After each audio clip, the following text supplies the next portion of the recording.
जय श्री राम। शंखनाद में आपका स्वागत है। आपने ऐसे लोग तो देखे होंगे जो बातों में बड़े समर्थन करते हैं, आपको बड़ा आगे बढ़ाते हैं कि हम समर्थन करते हैं, हम तुम्हारे साथ हैं, पीछे खड़े हैं। लेकिन जब मौका आता है और आप पलट के देखते हैं तो आप अकेले खड़े रहते हैं, आपके पीछे से गायब।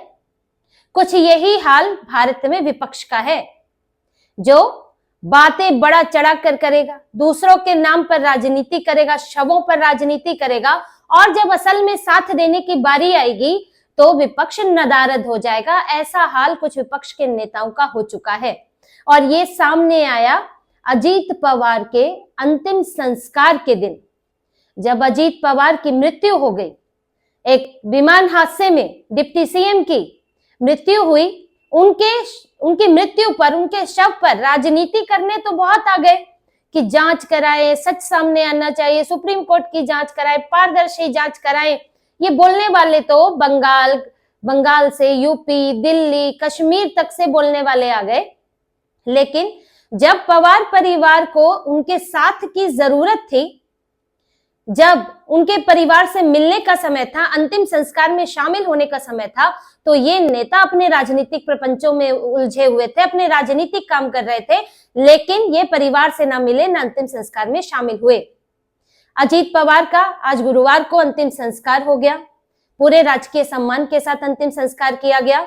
उनके गांव कोटवाड़ी से उनका शव राष्ट्रीय ध्वज में लपेटकर बारामती लाया गया। बारामती उनकी कर्म भूमि रही है, वहां से सांसद विधायक रहे, सालों साल तक वहीं से ही वो चुनाव जीतते रहे।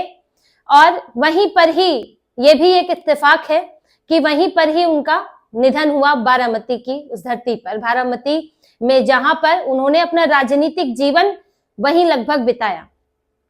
वहीं पर उनका अंतिम संस्कार किया गया और अंतिम संस्कार में उनके जो सहयोगी रहे, महायुति गठबंधन में उनके नेता आए, जिनमें देवेंद्र फडणवीस, अमित शाह आए, उन्होंने श्रद्धांजलि दी। नितिन गडकरी आए, यहाँ से एकनाथ शिंदे पहुंचे थे, उनकी अपनी पार्टी से प्रफुल्ल पटेल आए थे, उनकी पार्टी से जुड़े हुए या पुरानी एनसीपी एसपी से जुड़े हुए लोग वहां पर आए।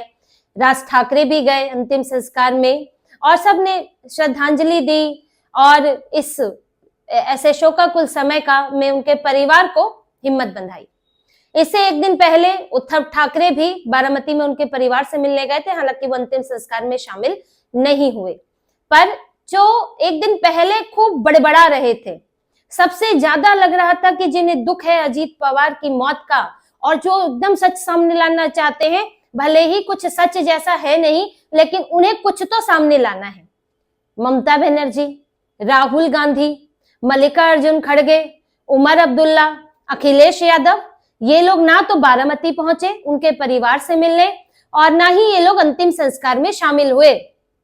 ये है इनका असली समर्थन कि जब पवार परिवार मुड़कर देखेगा पीछे, तो ये जो कल आवाज उठा रहे थे, शोर मचा रहे थे, उनमें से कोई नहीं मिलेगा। कौन नहीं मिलेगा? जो अभी तक अजीत पवार के साथ रहे, वही लोग आज भी साथ हैं। और ये लोग तो हंगामा करके गायब होने वालों में से हैं। राहुल गांधी क्या कर रहे हैं? क्यों नहीं गए? क्या राहुल गांधी बारामती में उनके परिवार से मिलने नहीं जा सकते थे? क्या वो अंतिम संस्कार में शामिल नहीं हो सकते थे? उद्धव ठाकरे भी मिलने गए, राज ठाकरे इधर आए, वो तो कोई गठबंधन का हिस्सा नहीं थे, लेकिन राहुल गांधी नहीं गए। मल्लिकार्जुन खड़गे भी बड़े सवाल उठा रहे थे, लेकिन वो भी नहीं गए। और राहुल गांधी तो ऐसे नेता हैं जो अपने जन्मदिन पर अमेरिका से एक दिन के अंदर भारत भी आ जाते हैं और फिर यहाँ के कुछ कार्यक्रम निपटा कर, क्योंकि आना मजबूरी हो गया था, जन्मदिन तो ये विदेश में ही मनाना चाह रहे थे, लेकिन यहाँ इनके नेताओं ने कुछ कार्यक्रम रखे थे, वन नहीं आते तो फिर खूब फजीहत होती, तो इसलिए आना पड़ा और तुरंत वो सब निपटा के फिर अमेरिका भाग गए। जब इनके बेटे की सगाई, बेटे की नहीं, इनके भांजे रेहान वाड्रा की सगाई थी मुस्लिम लड़की के साथ, तो वहां पर ये आए। ये तब भी विदेश में थे, ये रणथंभौर पहुंचे, सगाई में रुके और उसके बाद फिर तुरंत भाग गए। तो जब आप विदेश से भारत ऐसे शॉर्ट नोटिस पर चक्कर लगा सकते हैं, तो आपको एक राज्य से दूसरे राज्य नहीं जाया जाता? क्या वहां नहीं जा सकते थे राहुल गांधी? लेकिन नहीं जाएंगे, क्योंकि इनको तो बस राजनीति करनी है, असल में परिवार का साथ नहीं देना है। जबकि एनसीपी वो पार्टी रही है जिसका गठबंधन हमेशा से कांग्रेस के साथ रहा। अजीत पवार कोई ऐसा नहीं है कि ये आज ये एनडीए में लंबे समय से शामिल थे, वो तो अभी की बात है, कुछ साल पहले की बात है। उससे पहले तो कांग्रेस के साथ रहे, मिलकर सरकार बनाई, डिप्टी सीएम तक रहे, और एक समय तो ये लोग सब कांग्रेस का ही हिस्सा थे, शरद पवार कांग्रेस में ही थे। लेकिन आज क्योंकि वो महायुति में चले गए तो इनका ऐसा गुस्सा उनके प्रति रहा, इतनी ईगो। वही देखिए जो शशि थरूर के साथ इनकी पार्टी कर रही है कि राहुल गांधी भरे मन से शशि थरूर का नाम नहीं लेते हैं, 10-12 नेताओं का नाम लेते हैं, लेकिन शशि थरूर का नहीं लेते। तो इनको इतना आपको गुस्सा भर गया उनके लिए कि आप उनके ऐसे मौके पर, जब कोई व्यक्ति चला जाता है तो उसका अच्छा बुरा भी उसके साथ ही चला जाता है, ये कहा जाता है, तब भी आप उनके परिवार से मिलने नहीं गए। क्या राहुल गांधी को सांत्वना देने नहीं जाना चाहिए था? सुनीता परिवार से नहीं मिलना चाहिए था? लेकिन नहीं गए। ममता बनर्जी जो बहुत ज्यादा चिल्ला रही थी, उनको तो दिल्ली भी आना था, दिल्ली आके उन्हें ईसी के दफ्तर के सामने विरोध प्रदर्शन करना था, लेकिन वो हो नहीं पाया, क्योंकि अभी जिस तरह से अब जो अजीत पवार की मृत्यु हुई है और फिर ऐसे शोक का समय है, उसमें अपनी राजनीति चमकाएंगी तो खुद घिर जाएंगी। तो इन्होंने वहां बंगाल में बैठे बैठे ही सब बयान तो दे दिए, लेकिन ये बंगाल से बारामती नहीं गई मिलने के लिए, सांत्वना देने के लिए। कश्मीर से उमर अब्दुल्ला भी उछल कूद करते हुए बयान देने लगे, लेकिन कश्मीर में बैठे बैठे गद्दी सेकते हुए बयान देंगे, किसी के दुख के पल में उसके साथ जाकर मिल नहीं सकते। उमर अब्दुल्ला भी नहीं आए, अखिलेश यादव भी नहीं आए। तो ये तो दिखता है कि सिर्फ अजीत पवार की मौत का इन्हें फायदा उठाना है कि हम सवाल खड़ा करें, कुछ अपना फायदा ले, बीजेपी को बदनाम करने की कोशिश करें, और बाकी तो उनका परिवार झेलता रहे जो झेल रहा है, परिवार से हमें क्या लेना देना उनके दुख से। तो ये लोगों की सच्चाई सामने आ जाती है, पोल खुल जाती है इन लोगों की कि ये लोग मौके पर जरूरत के समय नहीं रहेंगे, बाकी ये पूरा आपको एक्सप्लॉइट करेंगे, आपसे जितना फायदा लेना होगा वो सब ले लेंगे। और एक देखिए संजय राउत, जिनके लिए वो पॉलिटिकल लाइन लेनी जरूरी होती है जो कांग्रेस ले रही है, क्योंकि उन्हीं की चमचागिरी करनी है, इसीलिए इन्होंने भी कहना शुरू कर दिया कि सांत्वना देने से क्या होगा, संवेदनाओं से क्या होगा, जो सच है वो सामने आना चाहिए। प्लेन क्रैश हो रहे हैं, गुजरात के भी पूर्व मुख्यमंत्री रूपाणी, उनकी भी एक प्लेन क्रैश में ही मृत्यु हुई थी, जिसमें तो कई और लोग, 200 से ज्यादा लोग मारे गए थे, तो उस सब में जांच होनी चाहिए क्या हुआ है। अब संजय राउत ये बयान देकर उद्धव ठाकरे की भी मुसीबत बढ़ाते हैं। उद्धव ठाकरे तो एक दिन पहले मिलकर आए हैं, और जो संजय राउत सुबह उठ के कई तरह के बयान देते हैं जिनका पता तो उद्धव ठाकरे को होता भी है या नहीं होता है, अपनी मर्जी से वो कई बातें कहते हैं, लेकिन यहाँ पर कांग्रेस ममता बनर्जी की लाइन में संजय राउत ने उद्धव ठाकरे को भी खड़ा कर दिया है। वो भी ऐसे समय में जब उद्धव ठाकरे की पार्टी ये प्लान कर रही है कि मेयर के पद के लिए जरूरत पड़ी तो हमारी पार्टी वॉकआउट करेगी, हमारी पार्टी परोक्ष रूप से समर्थन देगी, कुछ संबंध सुधार लिए जाए। तो यहाँ ये जो देखिए मूल प्रवृत्ति बदलती नहीं है, वही संजय राउत की है, तो यही करते आए हैं कांग्रेस के साथ, सेक्युलरिज्म की राजनीति, भाजपा विरोधी। तो उनको जब मौका मिलता है वो वही तरह के बयान दे देते हैं। तो इनकी भी पोल खुल गई, और इसी के साथ शरद पवार को भी मौका मिल गया इन लोगों को आईना दिखाने का। शरद पवार ने भी साफ कह दिया कि ये एक हादसा है, एक दुर्घटना है, और इस पर राजनीति नहीं करनी चाहिए, कोई राजनीतिक साजिश इसके पीछे नहीं है। शरद पवार ने अपना बयान दे दिया, और जिससे इनके मुंह पर ताला लग गया। ममता बनर्जी बंगाल में बैठ के आप क्या चिल्लाएंगी, जब अजीत पवार के चाचा, उनके घर के सबसे बुजुर्ग व्यक्ति ये बात बोल रहे हैं कि कोई हादसा नहीं है और इसमें कोई साजिश नहीं होनी चाहिए, कोई राजनीति नहीं होनी चाहिए, तो अब ममता बनर्जी वहां बैठ के क्या बयान देंगी? वो अपने एसआईआर पर टिकी रहे, वही बहुत है, वही घुसपैठियों को बचाने में लगी रहे, तो उतना उसी में वो सफल हो जाए तो वही ठीक रहेगा, बजाय कि वो महाराष्ट्र की राजनीति में, महाराष्ट्र की चीजों में घुसे। वही बात है। अब राहुल गांधी क्या बोलेंगे? शरद पवार के साथ बैठ के आप ही मीटिंगें करते हैं। तो शरद पवार ने भी इनको आईना दिखा दिया, और कहीं ना कहीं इस बात के संकेत दे दिए कि शरद पवार का आगे उनका क्या रुख होने वाला है, किस दिशा में जाने वाले हैं। क्योंकि अब इस बात पर चर्चा शुरू हो गई है कि अजीत पवार के बाद कौन उनकी पार्टी संभालेगा। महायुति का हिस्सा एनसीपी रहेगी तो सही, लेकिन क्या कोई डिप्टी सीएम होगा, या फिर अब डिप्टी सीएम का ये पद जो है खत्म हो जाएगा? क्योंकि अजीत पवार के कद का नेता एनसीपी में इस वक्त नहीं दिखाई देता है। उनके अगर बेटे भी संभालते हैं, पार्थ पवार भी संभालते हैं, तो वो उस तरह से अभी तक सक्रिय नहीं रहे हैं जितना उनके पिता रहे हैं। प्रफुल्ल पटेल की बात भी आ रही है, लेकिन वो कुछ भी है तो परिवार से बाहर के हैं।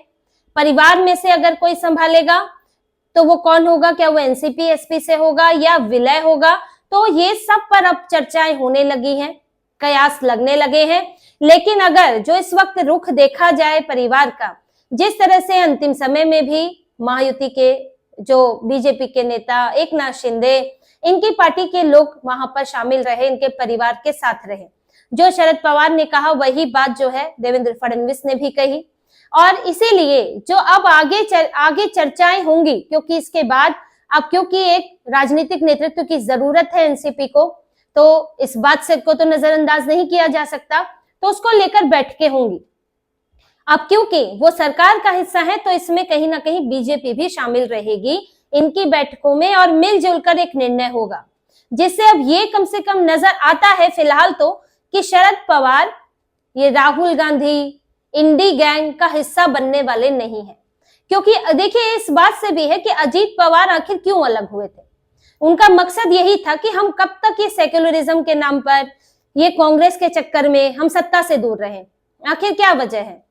एक बार शरद पवार खुद बीजेपी की अल्पमत की सरकार को समर्थन दे चुके हैं, जब उसमें कोई समस्या नहीं हुई तो बाद में पूरी तरह सरकार का हिस्सा बनने में क्या समस्या है।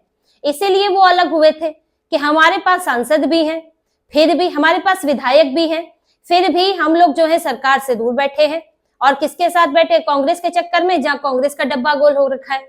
तो इसीलिए वो शामिल हो गए थे महायुति में, सत्ता में सरकार के साथ शामिल हो गए थे, और यही वजह थी कि उनकी एनसीपी और मजबूत होती गई। क्योंकि देखिए जो सत्ता में होता है उसके तरफ दूसरे आकर्षित होते हैं, क्योंकि वो जब उस पार्टी में शामिल होते हैं तो वो भी पावर का हिस्सा बन जाते हैं, कल को उनके लिए भी मौके होते हैं। तो इसीलिए एनसीपी मजबूत होती गई, और बात यहां तक आ गई कि एनसीपी एसपी का विलय हो जाएगा। एक ही चुनाव चिन्ह के साथ लड़ने भी वाले थे, जिला परिषद का चुनाव। और फिर देखिए शरद पवार की उम्र भी बहुत हो गई है, 86 साल से ऊपर के वो हैं। सुप्रिया सुले महाराष्ट्र की राजनीति वो उस तरह से देखती नहीं है, वो केंद्र की नेता है। तो फिर अब कौन? फिर तो ये जो दूसरी आने वाली आगे की पीढ़ी है, रोहित पवार, ये सब लोग आ जाते हैं।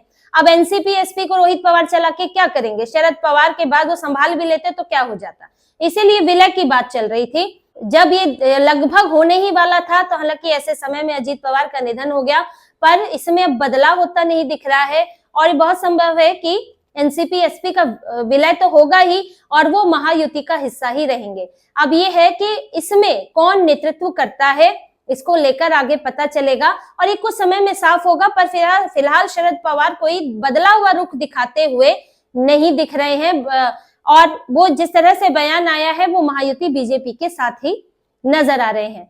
हालांकि अंतिम फैसला तो आगे ही होगा, क्योंकि परिवार तो अभी जिस दुख से जूझ रहा है उससे निकलने में तो समय लगेगा। पर महाराष्ट्र में जो मौजूदा स्थितियां हैं उनमें बदलाव होते हुए ज्यादा नहीं दिख रहा है, जिसके कारण ये जो मौके से किसी की मौत से फायदा निकालने की कोशिश कर रहे थे, चाहे वो कांग्रेस हो, ममता बनर्जी हो, इंडी गठबंधन के नेता हो, इनके मंसूबे भी पूरे होते हुए नहीं दिख रहे हैं। तो इसी तरह की और खबरें और विश्लेषण आपके लिए लाते रहेंगे। हमसे जुड़े रहिए, सब्सक्राइब कीजिए, कमेंट कीजिए। बहुत बहुत धन्यवाद। जय श्री राम।